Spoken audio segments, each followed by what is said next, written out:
screenshottii maqaa mention naa godhi ateettee qarshiyaat akkaawuntii irratti naa ergite as baasee background godhe kan. Ofii dura qarshuman si ergeemi.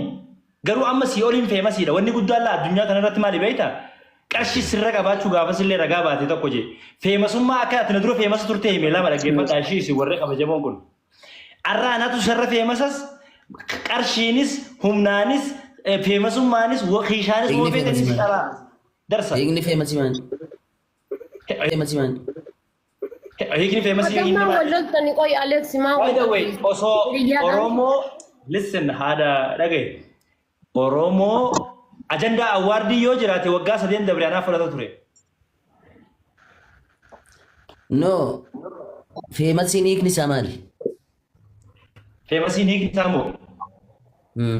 Influence maal bro nama tokko waa itti dubbattee waan sanarraa akka dubbatan godhudha. Dhageettii qabaachuudha obboleessitee. Ati dhageettis hin dhageessus dhageettii. Dhageettii qabdaa reeta. An dhagayallee niin qaba dhageettii qofaa miti badoo.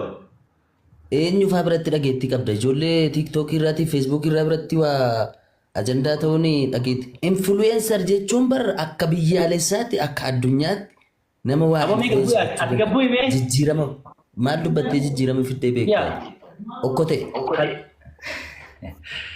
Way.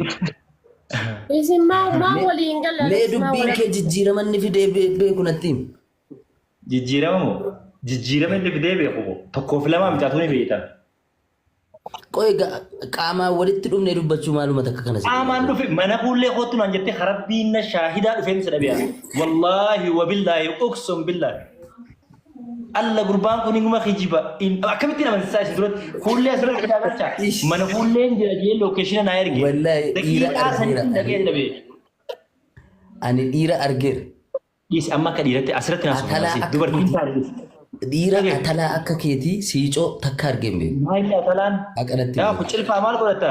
Kun atalaa jaasila. Baay'ee namni hin beeku malee isin gootaa bar. Namni hin beeku malee. Isin lachuu gootaa namni hin beeku malee isin goonni lamina. Waan Oromoo hin beekne hedduu barsiisnee jirra. Oromoonni gowwaadha waan sanarraa haasaa malee nuti waa hedduu barsiisne. Ganaadha barsiisna by the way. Itti deemnee viidiyoo waatiin Oromoon bara hedduu biran geenye bargana googilli olaalaa ittiin ilaalu. Waa hedduu biran geenye ittiin dhaqqabne nuti waa hedduu barsiisne ciisanii qofaa miti dhaabbatuunis akka jiru like wanni birallee akka jiru amma gara keetti godhafaan baringaa darsa. De ati La sagalee isaan jiru la.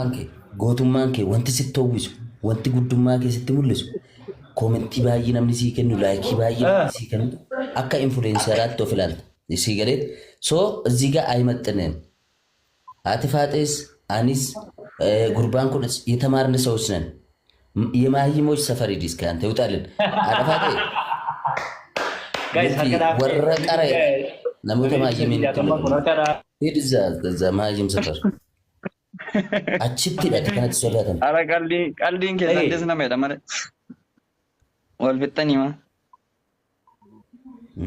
ለማይ ነፍሴ ራስን ችሎ መኖርን እኔ ነኝ ያስተማርኩ ወጀተኒ ጅራችሁ አንተ ሲበርስ ማ ini jalqab saaka dhufee kala kani daga tasinjo dhiifamallee naa godhe kan jalqaba damma footi damma an baad oomishee baadhee namattas baadhee bidaati waa'ee damma haasoo ana daamaa dhaattiin bar mana dhuunfaa kiyya ijaarradhee akka waxaatiitti mana namaa kireeffadheen galu bizaate waan akkasii haasoo ana daamatti mana ijaarradheen galu jira bar right akkamitti waa'ee dammarraa haasoo taati aboomee sammuu hunda irratti haasoo miti barsa kiftaaf akkamitti akka ijaarteef nu akkamitti akka ijaarte በገሩ በቦሌም በባሌም ከክራ ቤት ወጥቻለሁ በዛን ሰዓት 10 ቤት ሰራለሁ utu sammu ko na ajajeeti akkati ijaarte sanatti 10 ቤት ሰራለሁ 10 wallahi wabillahi እንዴ ምን ሆነ ፋዲ አረበ ጃርቲ ተበልኖ ዲሴቡ አንስኒ ወጅን ተበቹራፍ እንዴ ቤርፌ አቦቤ አመግ የመራ ዴሜቴ Haadha faateen haadha geeffadhaa waa takka qofan dubbadhee gabbu'a. Geemanaan jee dhaggeeffadha namni 400 na jala dalaalaa jirta kun dhaggeeffadha. Geemanaan jee Mu'aazii wajji taphattee moo uumiti ana wajji taphadhu moo ii nagarsiisan jee sababni Mu'aazii wajji hin taphatini bisarratti isin jaa dhaggeeffadha. Anaaf haadha diinummaa biraan qabnu.